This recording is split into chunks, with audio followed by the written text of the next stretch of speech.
نہیں، اب تو اپنے ہی نگہبانوں سے ڈر لگتا ہے، ڈنکے کی چوٹ پہ ظالم کو برا کہتی ہوں، مجھ کو سولی سے نہ زندانوں سے ڈر لگتا ہے۔ جناب اعلیٰ، وطن عزیز کے حکمرانوں عہدیدار ہاتھوں میں کشکول یا غیار کے سامنے بھیک ملنے کے منتظر رہتے ہیں، جو نہ صرف اس ملک کی تشخص کو پامال کر رہے ہیں بلکہ آنے والے ہم جیسے بچوں کو بھی گدھا گری جیسی شرمناک عادتوں سے متعارف کرا رہے ہیں۔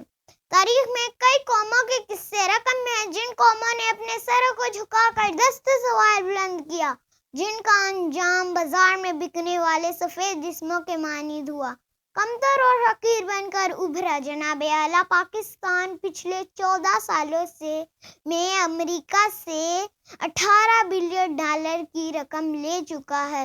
امداد پہ امداد ملنے کی وجہ جب ان حکمرانوں سے پوچھی جاتی ہے تو جواب ملتا ہے، پاکستان ایک غریب ملک ہے، امداد کے سوا کوئی چارہ نہیں۔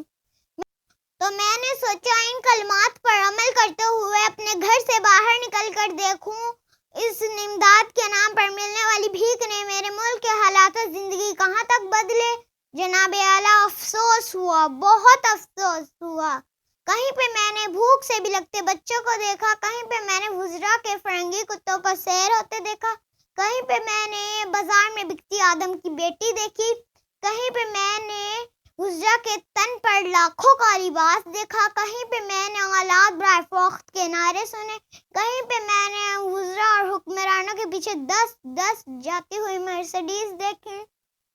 میں کیا بتاؤں میں نے کیا کیا دیکھا، اس ملک کی ہر گلی ہر کوچے میں کربلا کا میدان دیکھا۔ کیا یہ ہے قائد اعظم کا پاکستان؟ آپ مجھے بتائیں، کیا یہ ہے قائد اعظم کا پاکستان؟ سوچئے گا۔